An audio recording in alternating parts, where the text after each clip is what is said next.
오늘 참된 쉼을 얻으려면 이런 제목의 말씀이 되겠습니다. 여러분 추석 명절 잘 보내셨지요? 우리는 추석 명절을 맞아 긴 연휴 동안 지친 몸이 쉴 수 있는 모처럼만의 여가를 가질 수 있었습니다. 그동안 여러 가지 일로 수고하고 무거운 짐에 허덕거리던 우리들에게는 꿀맛 같은 휴식의 시간이었습니다. 그러나 여러 가지 걱정거리를 안고서 명절을 맞이한 분들도 있을 거예요.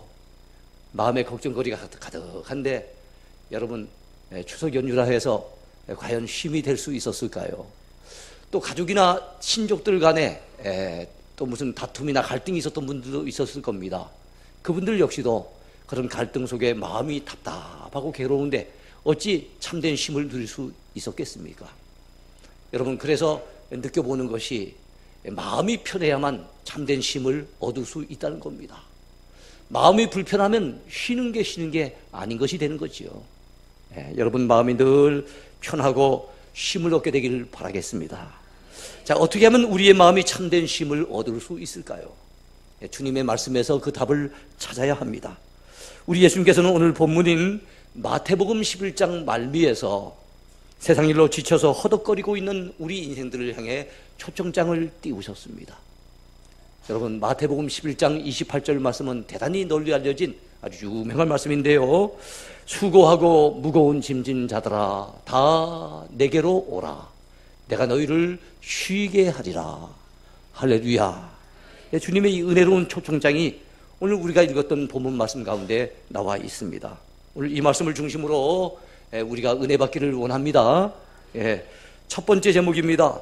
우리를 초청하시는 주님. 누굴 초청하신다고요? 우리를 초청하시는 주님이세요. 우리 주님께서는 수고하고 무거운 짐진 자들에게 내게로 오라고 초청하고 계십니다. 우리 주님께서 내게로 오라고 초청하신 대상이 누굽니까? 수고하고 무거운 짐진 자들. 여러분 한번 생각해 보세요. 수고하고 무거운 짐진 자들을 초청하신 이 주님의 초청은 대단히 은혜로운 초청입니다. 왜 그렇습니까? 여러분이 만일 생일잔치를 벌여놓고 지인들에게 연락을 했다고 합시다. 가까운 사람들, 마음과 마음이 통하는 사람들, 정들었던 사람들, 사랑하는 사람들, 이 사람들을 초청을 했는데 누군가 밖에서 문을 똑똑 두드리게 문을 열고 봤는데 여러분 초청했던 사람이 아닌 아주 남루한 옷을 입고 있는 지친 거지가 그 앞에 서 있다고 한다면 여러분은 반가울까요? 부담스러울까요? 대다수의 경우 부담스러울 겁니다. 어떨 때는 초청도 안 했는데 왜 왔을까 싶은 게 좀 마음이 속이 상할 수도 있을 거예요. 아니면 병들고 지친 사람이 와가지고 도움을 청하면서 그 앞에 서 있다고 생각해 봅시다. 아니 즐거운 잔칫날 왜 이런 사람이 왔을까? 아마 기분 나쁘게 생각할 분도 있을 수 있을 거예요. 그러니까 여러분 수고한 사람들, 지친 사람들, 병든 사람들, 무거운 짐진 사람들이 즐겁게 기쁘게 초청할 수 있는 대상이 아닙니다. 근데 우리 주님은 누구를 초청하셨습니까? 수고한 인생들, 지쳐있는 인생들, 병든 사람들, 무거운 짐을 지고서 허덕거리며 인생길을 걸어가는 그 사람들을 향해서 우리 주님은 초청하고 계시는 거예요. 그러니까 이 주님의 초청이 얼마나 은혜로운 초청입니까? 할렐루야. 너무너무 감사하지요. 여러분, 이 세상 그 어느 누구도 우리의 짐이 무겁다 해서 대신 짊어져 주는 사람 잘 없습니다. 자기 짐도 한 짐이잖아요. 자기가 짊어져야 될 짐도 한 짐이고 자기가 감당해야 될 그 인생의 무게도 감당키가 어려운데 남의 짐을 대신 짊어질 수가 있겠습니까? 그런데 우리 주님은 우리의 짐을 대신 짊어지시는 주님이세요.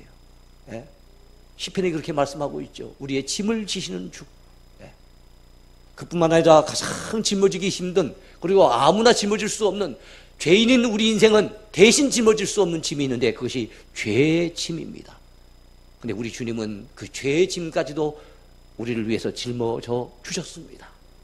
세례 요한은 자기 제자들에게 예수님을 가리키면서 이렇게 외쳤습니다.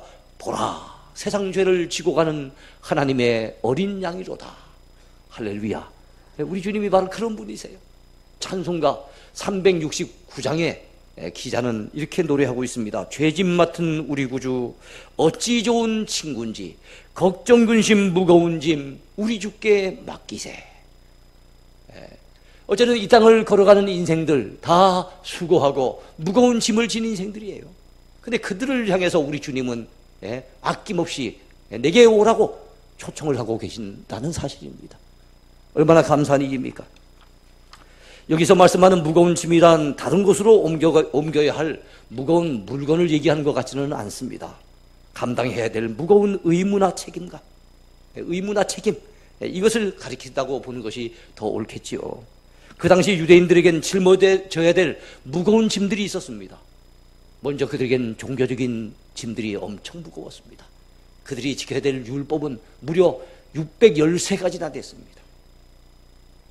뼈 마디마다 새기면서 지키라고 하라라고 하는 명령이 여러분 248가지입니다. 우리 뼈 마디가 그 정도 된다 그러네요. 그리고 1년 내도록 하지 말라고 하는 그 명령이 있는데 그것이 바로 1년 365일처럼 365가지 하지 말라라고 하는 또 명령이 있어요. 이거를 갖다 다 지켜야만 율법적으로 의로운 인생인데 아무도 못 지켜요.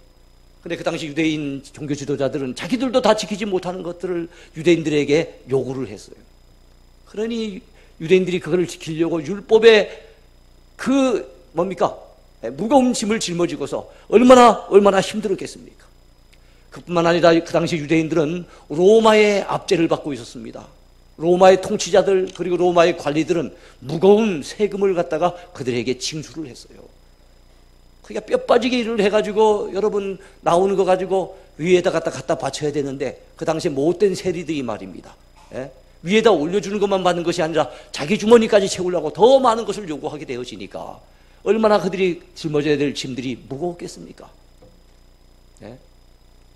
종교적인 짐, 정치적인 짐, 경제적인 짐, 또 무거운 물건을 나르면서 고역을 해야 되는 그런 육체적인 짐, 그들이 감당해야 될 짐들은 엄청났어요. 그런 불쌍한 유대인 민초들을 향해서 주님은 말씀하고 계십니다.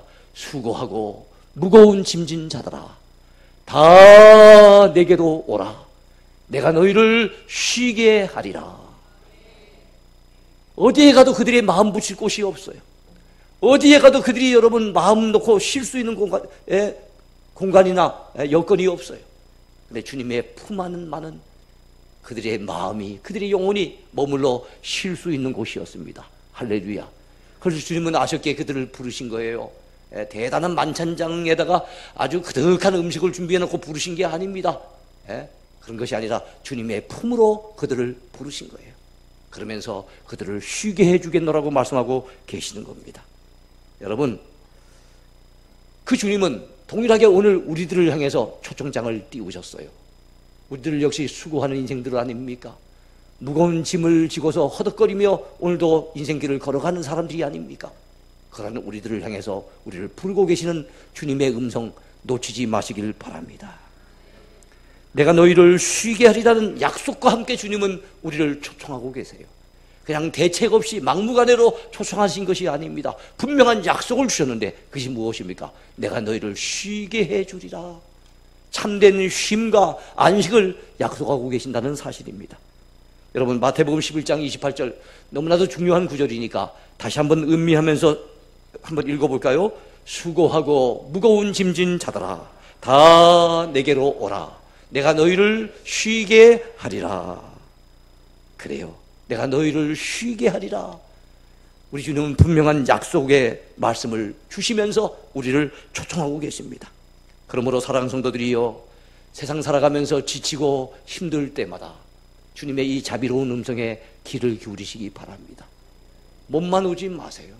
몸만 왔다 가면은요, 주님이 부르셔서 왔는데도 불구하고 여전히 무거운 짐을 지고서 나갈 수밖에 없어요. 여러분의 마음으로 이전을 찾으시기 바랍니다. 사모하는 마음 가지고 나오시기 바랍니다. 주님 만나기를 열망하면서 나오시기 바랍니다. 은혜를 갈망하면서 나온다면 주님께서 우리에게 분명한 은혜를 주실 줄로 믿습니다.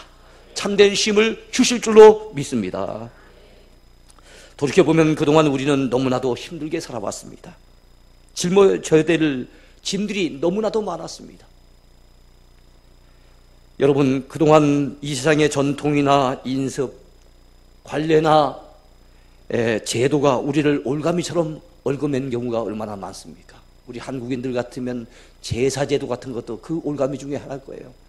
그런 짊어져야 될 엄청난 짐들이 많았어요.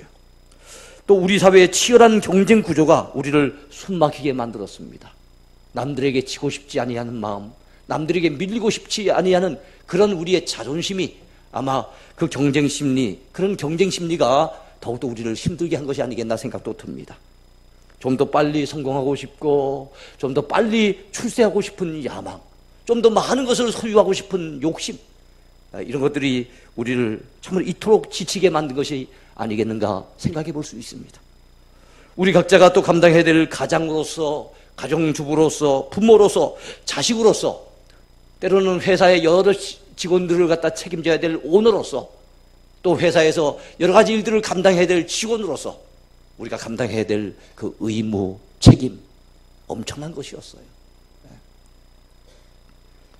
자, 그런데 이 모든 고생과 노력과 수고가 그래도 보람으로 돌아오면 좋으련만, 고생한 것만큼 보람을 따먹고 노력하고 수고한 만큼 열매가 맺혀지면 참 좋으련만, 여러분 어떨 때는 시큰 고생했는데 뼈 빠지게 수고를 했는데도 불구하고 우리 손에 지울 수 있는 것은 아무것도 없는, 그야말로 헛수고로 끝나버리는 그런 경우가 얼마나 많습니까? 우리 하나님은 이러한 우리 인생의 처지를 너무나도 잘 알고 계시기에 이사야서 55장에서 우리를 초청하시면서 이렇게 말씀을 하고 계십니다. 오호라, 너희 모든 목마른 자들아, 물로 나오라. 돈 없는 자도 오라. 그러면서 그 뒤에 가보니까 너희가 어찌하여 양식 아닌 것을 위하여 은을 달아주며 배부르게 못할 것을 위하여 수고하느냐. 참된 양식이 아닌 것을 위해서 온갖 대가를 지불했던 우리들, 참으로 배부르게 하지 못할 것을 위해서 엄청나게 수고하며 살아왔던 우리들을 향해서 주님은 안타깝게 말씀하고 계시는 거예요. 그래요, 수고하고 힘들더라도 그 고생한 보람만 있으면 그래도 우리가 감당할 수 있을 터인데 헛수고로 끝나는 것이 얼마나 많은 우리 인생인지 몰라요. 여러분, 하나님의 이 안타까운 지적처럼 그동안 우리는 어쩌면 헛수고에 불과한 고생을 엄청나게 하면서 무거운 짐을 지고 허덕거리면서 오늘까지 왔는지 모르겠습니다. 이제는 마음을 돌이켜 주께로 나가야 되지 않겠습니까? 우리를 부르시는 주님 앞에 우리의 몸만이 아닌 우리의 마음으로 달려가야 되지 않겠습니까? 그 주님 앞에서 참된 힘을 얻어야 되지 않겠습니까? 두 번째 제목입니다. 어떻게 하면 마음의 힘을 얻을 수 있을까? 어떻게 하면 마음의 힘을 얻을 수 있을까 하는 것입니다. 첫 번째는 주님의 초청에 응해서 주님께로 나가야 한다는 것입니다. 주님이 우리를 부르시잖아요. 수고하고 무거운 짐진 자들아 다 내게로 오라고 부르고 계시잖아요. 그러므로 그 주님의 부르심에 응답해서 우리는 종종 걸음으로 달려가야 될 줄로 믿습니다. 주의 품에 와락 안겨야 될 줄로 믿습니다. 우리 주님은 성경 곳곳에서 우리를 부르고 계세요. 요한복음 6장 35절에서 우리 주님은 이렇게 말씀하고 계십니다.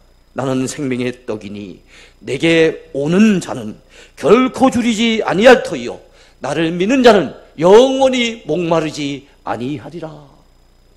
그래요, 주님께 오는 자 주께서 공수로 빈손으로 돌려보내지 않으세요. 허망하게 돌려보내지 않으세요. 어떻게 하면 우리가 마음에 참된 힘을 얻을 수 있을까요? 주님께서 말씀하신 두 번째는 모든 무거운 짐을 주님 앞에 내려놓고 주님의 멍에를 매라는 겁니다. 주님 앞에 나올 때 우리가 무거운 짐을 지고서 나왔잖아요. 그랬을 때 주님 앞에 나왔거든 믿음으로 그 모든 짐을 내어 맡겨야 됩니다. 십자가 앞에 내려놓아야 됩니다. 주님은 그 모든 짐을 맡아주세요. 해결해 주시는 줄로 믿습니다. 그러므로 여러분, 이제는부터는 우리가 혼자서 고심하지 말고 혼자서 애태우지 말고 다 주 앞에 맡겨야 될 줄로 믿습니다. 자, 또한 우리 주님께서는 마태복음 11장 29절부터 30절까지의 말씀을 통해서 우리에게 이렇게 전하십니다. 나는 마음이 온유하고 겸손하니 나의 멍에를 메고 내게 배우라. 그리하면 너희 마음이 쉼을 얻으리니 이는 내 멍에는 쉽고 내 짐은 가벼움이라 하시니라. 여기에 멍에라는 말이 두 번이나 등장하고 있어요. 그죠? 네, 명예. 멍에가 무엇입니까? 멍에는 말이나 소가 달구지를 끌게 하기 위해서 또는 쟁기를 갖다 매게 하기 위해서 그 위에 그 목에다가 탁 얹어놓는 이 나무 막대기를 얘기합니다. 일자형이 있기도 하고요, 반원형이 있기도 해요. 그 소나 말이 한 마리가 이 짐을 끌려고 할 때는 여러분 반원형을 갖다가 올려놓는다 그럽니다. 그러나 두 마리를 결의해서, 두 마리를 한 결의 그러지 않습니까? 두 마리를 결의해서 같이 끌게 할 때는 일자형 멍에를 씌운답니다. 멍에는 비유적으로 언급한다면 쉽게 벗어날 수 없는 구속이나 억압을 상징하는 것이 되기도 합니다. 근데 우리 주님 앞에 나올 때는 이 모든 멍에, 세상적으로 우리가 짊어져야 됐던 힘들고 어려웠던, 우리를 구속하고 우리를 억압했던 모든 것들을 다 이제는 내려놓아야 됩니다. 이제는 참된 자유를 얻어야 됩니다. 참된 힘을 얻어야 되는 거예요. 그렇다고 해서 이제는 내 멋대로 내 마음대로 살아도 되는가, 그런 뜻은 아닙니다. 주님 앞에 달려 나온 사람은, 주님 앞에 내 인생의 집을 맡긴 사람은 다른 멍에는 다 내려놓되 이번엔 주님이 씌워주시는 멍에를 짊어져야 됩니다. 그게 뭡니까? 바로 사명의 멍에입니다. 우리도 각각 짊어져야 될 십자가의 멍에가 있습니다. 우리 주님께서는 마태복음 16장 24절 말씀을 통해서 누구든지 나를 따라오려거든 자기를 부인하고 자기 십자가를 지고 나를 따를 것이니라, 그렇게 말씀하고 있어요. 예. 그러면서 여러분, 우리 모두는 힘들고 어려워도 사명의 십자가 지고 주님 가신 그 길을 걸어가야 될 줄로 믿습니다. 그 길은 때로는 좁은 문을 통과해서 좁은 길을 걸어가야 되는 힘든 여정일 수도 있어요. 그것은 반석 위에 집을 짓는 것처럼 아주 힘든 작업일 수도 있습니다. 그러나 여러분, 주님께서 분명히 말씀하세요. 내 멍에는 쉽고 내 짐은 가볍다라고 말씀합니다. 주님께서 우리가 감당할 수 없는 것을 맡기지 않으세요. 우리가 시험 당할 즈음에 또한 피할 길을 내사 너희로 하여금 능히 감당하게 하시느니라 그랬잖아요. 그러면 여러분, 주님이 우리에게 주시는 사명, 때로는 멍에로 여겨질 수 있겠지만 실제로 멍에이기도 하지만 여러분, 그것은 감당할 수 없는 멍에는 아닙니다. 주님께서 감당할 수 있는 힘을 주십니다. 그러므로 이제는 우리 세상 멍에는 던져버리고 세상 억압, 우리를 압제하고 있었던 세상의 모든 무거운 짐들은 주님 앞에 내려놓고 대신 사명의 멍에를 메고 주님을 따라가야 될 줄로 믿습니다. 그리할 때 주님께서 참된 힘을 우리에게 허락해 주신대요. 여러분, 피할 수 없거든 즐기라는 말이 있지 않습니까? 우리가 짊어져야 될 이 십자가의 멍에는 피할 수는 없어요. 그렇다면 우리가 즐거이 주님을 따라야 되지 않겠습니까? 기쁘게 사명 감당하며 살아야 되지 않겠습니까? 우리가 때로는 이 믿음으로 살려고 하다 보면 주일 성수가 우리에게 멍에로 느껴질 때가 있을 겁니다. 주일 성수가 멍에로 느껴질 때가 있을 거예요. 그랬을 때 여러분, 이 주일 성수를 한번 생각해 보세요. 주일 성수가 힘든 것 같지만 실상은 하나님이 우리를 힘들게 하기 위해서 주일 성수를 하라고 하는 거 아니에요. 우리는 주일 성수를 통해서 은혜를 받습니다. 힘을 얻습니다. 지친 영혼이 주님을 만남으로 새로운 힘을 누리는 거예요. 그리고 우리 영혼이 참된 안식을 누리지 않습니까? 그러므로 주일 성수를 힘겨운 멍에라고 여기지 마시고 즐겁게 감당할 수 있게 되기를 바랍니다. 11절을 꼬박꼬박 드린다는 거, 경제적으로 녹록치 아니하는 삶 속에서 그게 또 우리에게 멍에로 여겨질 때가 있을 거예요. 그러나 생각해 보세요. 우리 하나님은 분명히 성경 말씀을 통해서 11조를 드릴 때 축복을 약속하시며 우리에게 복을 주시기 위해서 그런 명을 주셨지 우리의 것을 빼앗기 위해서 주신 명령이 아니지 않습니까? 아무쪼록 11조를 온전히 드림으로 하나님 앞에도 영광을 돌려드리고 여러분 자신도 물질적인 복을 많이 받으시길 바랍니다. 우리 또한 감당해야 될 직분, 사명, 또 교회 안에서 여러 가지 감당해야 될 봉사, 이 모든 것들이 우리에게 때로는 멍해가 되는 것 같고 무거운 짐처럼 느껴질 때 있겠지만 아닙니다. 주께서 갚아주십니다. 복으로 갚아주십니다. 우리 자신뿐만 아니라 내 자녀들에게도 갚아주십니다. 또한 하늘 상급으로 쌓여지는 것입니다. 그러므로 그 모든 것들을 우리가 여러분 기쁘게 짊어지고 가야 될 줄로 믿습니다. 주님은 분명히 말씀하셨어요. 내 멍에는 쉽고 내 짐은 가벼움이라. 우리에게 넉넉하게 감당할 수 있는 힘 주실 줄로 믿습니다. 자, 끝으로 여러분, 우리가 어떻게 마음의 힘을 얻을 수 있을까요? 십자가를 지신 주님의 온유하고 겸손한 마음을 배우라는 겁니다. 주님께서는 우리를 부르시면서 내게 와서 배우라고 말씀하십니다. 그러면서 나는 온유하고 겸손하니 내 멍에를 메고 내게 와서 배우라 라고 말씀하고 계세요. 주님께 배워야 되는데 뭘 배워야 됩니까? 주님의 온유한 마음, 주님의 겸손한 마음을 배우라는 거예요. 우리 주님은 여러분, 그분이 그 온유하고 겸손한 심성이 어느 정도입니까? 빌립보서 2장에서 사도 바울은 주님의 마음을 이렇게 소개하면서 우리에게 그 마음을 품으라고 말씀하고 있습니다. 너희 안에 이 마음을 품으라. 곧 그리스도 예수의 마음이니 그는 근본 하나님의 본체시나 하나님과 동등됨을 취할 것으로 여기지 아니하시고 오히려 자기를 비워 종의 형체를 가지사 사람들과 같이 되셨고 사람의 모양으로 나타나사 자기를 낮추시고 죽기까지 복종하셨으니 곧 십자가에 서 죽으심이라. 그래요. 주님은 죽기까지 하나님의 뜻에 철저히 복종하셨어요. 창조주이신 그분이, 전능하신 신성을 가지신 그분이 우리 인간의 몸을 입으시고 종의 형체를 가지시고 이렇게 낮아지신 것, 여러분 어디에 비유할 수 있을까요? 비유가 안 됩니다. 우리가 한낱 미물에 불과한 벌레가 됐다고 생각해 봅시다. 우리는 사람으로서 벌레가 되면 굉장히 낮아진 것 같지만 주님이 하늘 보좌를 버려두시고 이 땅에까지 낮아진 거 비교하면 이건 비교가 안 되는 겁니다. 주님은 그런데도 기꺼이 이 땅에 내려오셨고 사람의 모습을 지니셨고 십자가를 지시고 죽기까지 하나님의 뜻에 철저히 복종하셨는데 너희 안에 이 마음을 품으라 라고 말씀하고 있어요. 이제는 우리의 자아가 꺾여야 되지 않겠습니까? 이제는 우리의 고집을 버려야 되지 않겠습니까? 우리의 마음이 이제는 부들부들한 온유한 마음이 되어야 되지 않겠습니까? 겸손하게 이제는 주의 뜻이라면 순종하겠습니다 고백하면서 주 앞에 엎드려야 되지 않겠습니까? 그리할 때 우리는 넉넉하게 우리에게 주어진 이 멍에를 지고 이 사명의 십자가를 지고 주님의 길을 따라갈 수가 있을 것입니다. 여러분이요, 그리할 때 우리가 고집을 버리고 우리의 자아를 던져버리고 우리 자존심도 꺾어버리면요, 우리의 마음이 얼마나 편한지 몰라요. 그걸 놓지 못해서, 그걸 버리지 못해서, 그것이 꺾여지지 아니하므로 우리가 스스로가 얼마나 힘든지 몰라요.